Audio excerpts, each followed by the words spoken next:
국내 투수들의 구속이 지나치게 낮게 나온다는 지적이 있었습니다. KBO도 인식을 하고 있고 개선점을 찾고 있습니다. MLB도 한국의 ABS 로봇 심판에 대해서 지대한 관심이 있는데 이승엽 두산 감독 그리고 이승용 SSG 감독의 시즌 전망 이 두 팀의 이슈.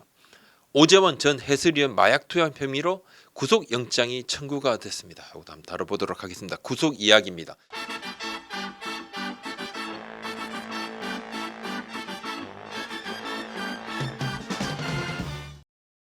국내 투수들의 구속이 국제대회보다 적게 나온다는 지적이 최근 들어 좀 쏟아졌습니다. 일부 투수들도 아쉬워하고 원태인 선수도 좀 아쉽다. 많은 팬들은 도대체 나오는 구속, 있는 구속도 줄이는 이유가 대체 뭐냐 이렇게 성토했습니다. 우리 채널의 구독자 시청자님들도 이 부분을 지적을 해왔습니다. 올해부터는 자동 스트라이크 ABS 시스템이 호평이죠. 스포츠 투어의 투구 추적 시스템이 PTS 시스템이 이 ABS 근간입니다. 근데 이 PTS 분석 데이터 수치가 TV 중계 화면에 이렇게 표출이 되거든요. 문제는 PTS 구속이 지금 여러 구장에 설치되어 있는 트랙맨 데이터보다 적게 나온다는 겁니다. PTS는 광학 시스템, 카메라 기반의 광학 시스템입니다. 삼각으로 이렇게 여러 대의 카메라로 만듭니다. 가상의 존을 만들죠. 트랙맨은 레이드 기반의 시스템인데 PTS는 트랙맨보다 시속 3km 정도가 적게 나옵니다. 편차가 뭐 있을 수 있겠지만 평균 2에서 3km 정도가 적게 나옵니다. 호크아이도 마찬가지로 광학 기반이기도 하고 PTS도 적게 나옵니다. 유현진 선수가 지난 시범 경기에서 트랙맨으로 측정한 하나 구단의 공식 보도자료 데이터에서는 최고 148km가 나왔는데 PTS 수치는 최고 145km였습니다. 국제대회 등은 트랙맨 수치로 표기되는 경우가 대부분이거든요. 메이저리그가 사용하는 호카이 시스템은 광학 기반이지만 트랙맨 수치하고 큰 차이가 없는데 그 이유가 몇몇 관계자 제가 좀 물어봤습니다. 이거 같은 광학 아니냐 했더니만 몇몇 관계자가 메이저리그는 호카이의 구속 수치를 트랙맨 수치에 근접하도록 미리 좀 재조정하는 그런 논의가 있었다 이런 이야기를 전해드렸습니다. 뭐 제가 메이저리그에 뭐 확인한 것은 아닙니다만 관계자로부터 제가 직접 전해들었습니다. KBO가 고민을 하고 있습니다. KBO가 이 문제를 인식을 하고 있습니다. 최근에 논의도 했습니다. 개선점을 좀 찾고 있는데 그래서 뭐 구속만 트랙맨 수치를 사용할 수도 있고 기술적으로 이걸 뭐 해결하는 방책이 없겠느냐 찾고 있다고 합니다. 개선될 가능성은 있습니다. 현재로서는 뭐 PTS 구속, 트랙맨 구속으로 밑에 트랙맨 기반, PTS 기반 이렇게 기기를 명기하는 수밖에 없는데 지금은 데이터가 통합이 안 돼 있거든요. PTS는 광학 기반이라 태생적으로 구성이 좀 덜 나온다는 이야기가 있습니다만 ABS 시스템, 볼 스트라이크, 자동 시스템 이 ABS 시스템 구현에는 최적화된 프로그램으로 평가받고 있습니다. 낮은 구속이 왜 문제인가? 뭐 그냥 뭐 구속 뭐 중요한 거 아니잖아. 뭐 이렇게 생각을 할 수 있지만 구속이 투수들한테는 중요하죠. 경쟁력의 전부는 아니지만 매우 중요합니다. 뭐 자존심도 좀 걸려 있습니다. 투수들은 자신들의 구속에 따라 힘을 더 주다가 이 밸런스가 무너질 수가 있습니다. 구속이 적게 나오면 왜 이렇게 적게 나오지? 하고 더 힘주다가 뭔가 좀 무너질 수가 있고 구속 수치가 떨어지면 그래서 자꾸만 보죠. 전간팔 뒤쪽 이렇게 던지고 이렇게 뒤를 보는 이유가 오늘 구속이 어느 정도 나온지를 봐야지 본인의 컨디션도 알 수 있으니까. 그 일반 팬들께서도 이 투수가 이 정도밖에 못 던져? 네, 이렇게 볼 수도 있고 투수의 자존감 문제도 있고 구속이 140, 143, 146, 149, 150 이렇게 3km마다 달라질 때마다 이 투수에 대한 평가는 천지차입니다. 국제대회에서는 구속이 잘 나오는데 국내만 오면 구속이 다운됩니다. 그래서 팬들이 엄청 비난하는 그런 투수들도 있습니다. 그 외국하고 우리하고 이렇게 격차가 있나? 이것도 야단 맞기도 하고 우리가 고의가 아니라고 해도 구속을 일부러 낮춰서 보여줄 이유는 없다고 생각을 합니다. 시범 경기에서 보여주고 있는 지금 ABS 시스템, 볼 스트라이크 자동 시스템은 호평 일색입니다. 팬들도 좋아하시고 일부 선수들은 뭐 약간의 불만을 이야기하기도 하지만 홈팀 원정팀이 똑같은 기준입니다. 뭐 기술적인 마이너스가 거의 없다. 이건 기술적인 마이너스는 바로 시간에 대한 부분이죠. 갑자기 이게 시간 뭐 딱 체크를 하고 볼, 스트라이크 이 이야기를 심판이 듣는 시간이 예전에는 뭐 1초 이상 걸렸다 했는데 지금은 거의 실시간에 가깝습니다. 구독자, 시청자 여러분, 혹시 3년 넘게 같은 통신사 인터넷 계속 쓰고 계신가요? 설마 바꾸기 귀찮아서 그냥 쓰고 계신 건 아니시겠죠? 그렇다면 손해보고 계셨던 겁니다. 비교원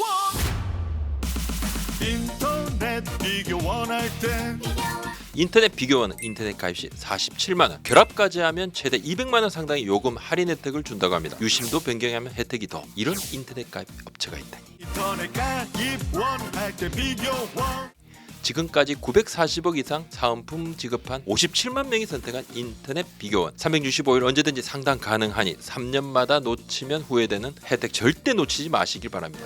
인터넷 비교원 메이저리그는 올해부터 ABS 시스템 원래 도입을 하려고 수년 전부터 논의를 했는데 뭐 여러 반대로, 특히 선수들의 반대로 도입하지 않았는데 한국의 ABS가 잘 정착된 것을 보고 이번에 고척돔을 방문한 MLB 관계자들이 관심이 엄청 많았다고 그래요. 자료 요청도 하고 뭐 평가 피드백도 받아보겠다, 엄청 관심들이 있었습니다.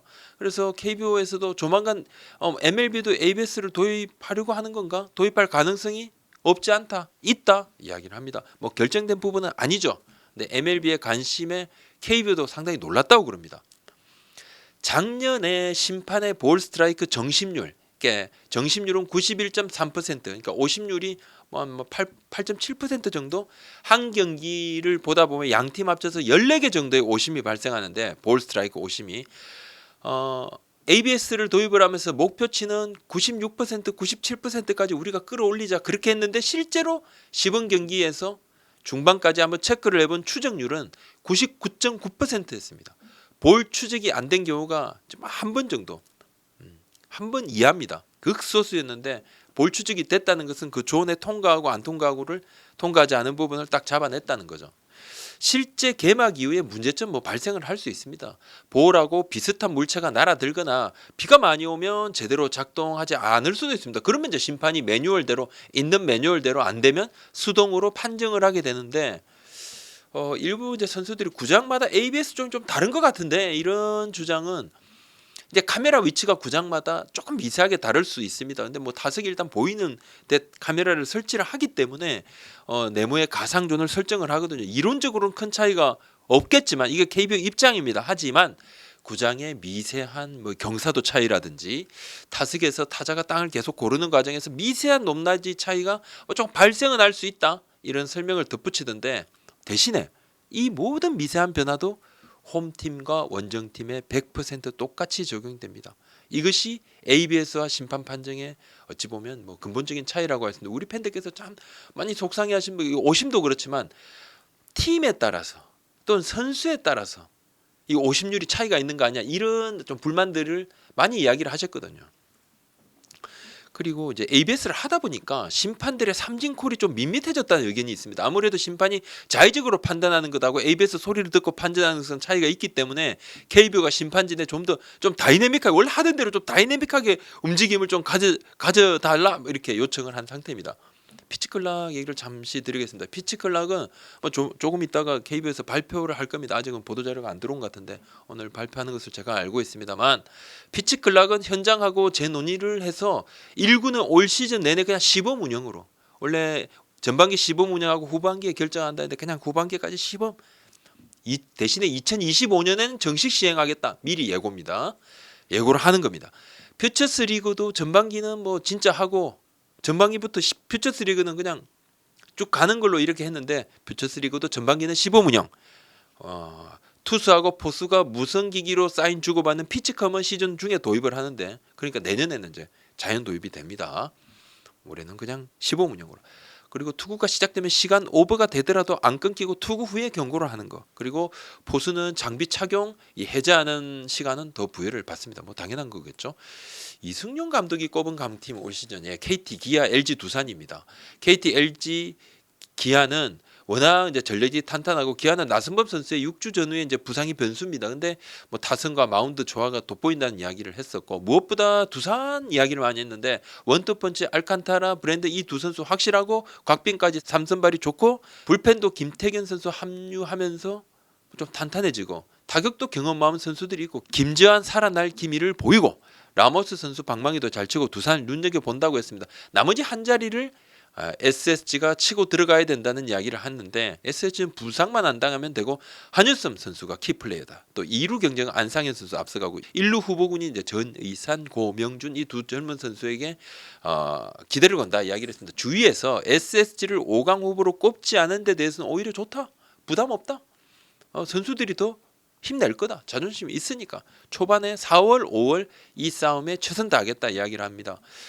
눈에 띄는 변화는 4선발 오원석 선수를 5선발로 돌리고 박종훈 선수를 4선발로 이렇게 바꿉니다. 그러니까 오원석 선수를 4선발이 아니라 5선발로 이 오원석 선수 10승 만들기 프로젝트다 이렇게 웃으면서 이야기했던 농담인데 박종훈 선수는 2년 동안 벌크업을 해서 구속을 좀 올리려고 했는데 이게 좀 안 좋아졌다. 유연성도 떨어지고 손 위치도 조금 더 바뀌고 그래서 올 시즌을 앞두고 8kg을 감량을 했다 그럽니다.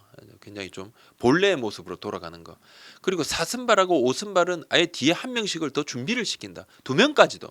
경기 초반에 흔들리면 바로 롱 릴리프를 붙인다는 겁니다. 포기를 안 하는 경기를 하겠다는 거고 롱 릴리프 요원은 뭐 송영진 선수가 조크 1순위입니다. 뭐 이로운 조병현, 한두술 등 젊은 선수들 성장을 기대하는 SSG입니다. 이승엽 감독 얘기를 하겠습니다. 이승엽 감독이 LG, KT는 2강, 기아도 우승 후보다. 그러니까 3강이죠 이 팀들. 나성범 선수 부상으로 변수가 조금 기아가 생겼지만 확실한 전력 업그레이드 요인들이 있다는 겁니다. 특히 기아 타수는 박찬호, 최원준, 최원준 선수 지난해 상무에서 이제 시즌 도중에 합류했는데 나가면 뛰는 부담스러운 1번, 2번, 3번이다.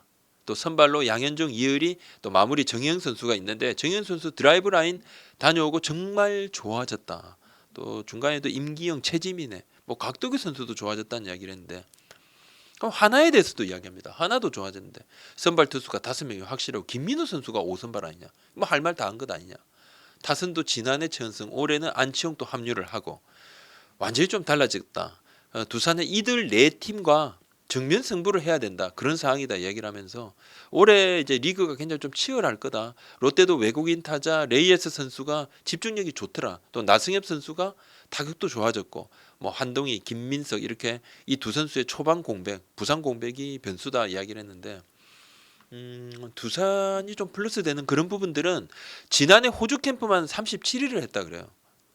선수들이 좀 지치고 올해는 미야자키로 이동도 하고 변화도 두고 뭔가 선수들의 좀 활기도 넘치고 정철원 선수를 마무리로 확정을 했습니다. 신인 김태견 선수 기대 많이 하고 있는데 경기 후반에 불펜에 힘을 보탤 거고 유격수 박준영 선수가 과연 두산의 유격수 세대 교체에 이제 드디어 마침표를 찍을 수 있을지 계속 보태고 새롭게 선수들을 내보내고 해도 뭐 결국은 김재호 선수가 뭐 하기도 했는데 오늘 김재호 선수는 백업으로 또 힘을 보탤 거고 시작은 그렇습니다. 오선발은 김동주 선수로 확정입니다. 근데 김동주 선수에 대해서 타 팀에서도 엄청 긴장하면서 봅니다. 김동주 선수가 상체 위주 피칭에서 하체도 많이 쓰는 피칭으로 바꾸면서 79를 넘어가면 구속이 많이 급다운되고 힘이 떨어졌는데 이 약점을 보완을 했다고 그럽니다. 지켜볼 일입니다. 4선발 최원준 선수는 두산의 운명을 좌우할 그럴 선수다. 키플레이어다. 이런 분들이 많습니다. 지금까지는 직구 슬라이드 좀 많이 던졌습니다. 근데 커브도 횟수 늘리고 체인지업을 거의 안 썼는데 많이 연습하고 횟수를 엄청 늘렸다 그래요. 작년 가을부터는 뭐 이승엽 감독 얘기로는 체인지업 연습만 했다고 합니다.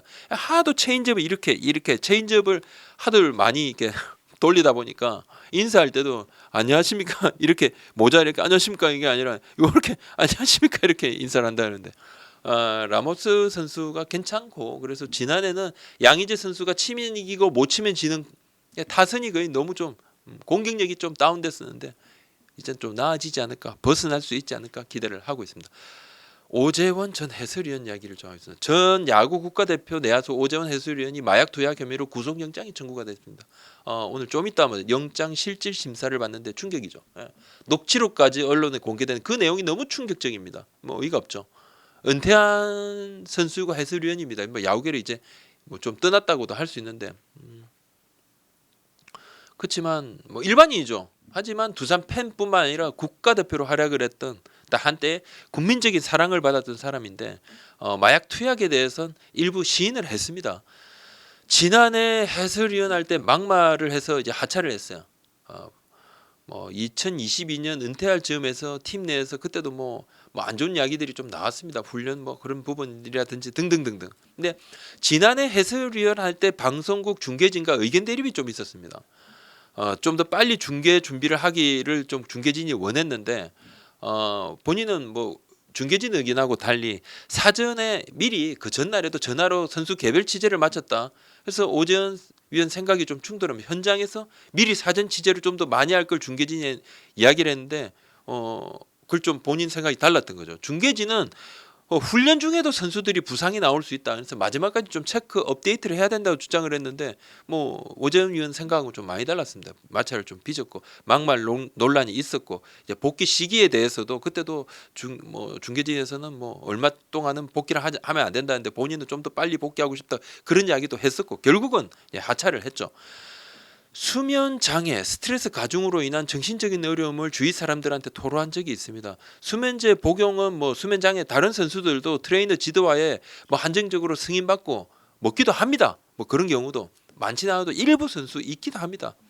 야간 경기가 많으니까. 근데 오재원 선수의 수면 장애에 대해서는 두산 구단 관계자들도 알고 있더라고요. 다 알고 있었더라고요. 코칭 스태프도 이를 알고 있었습니다.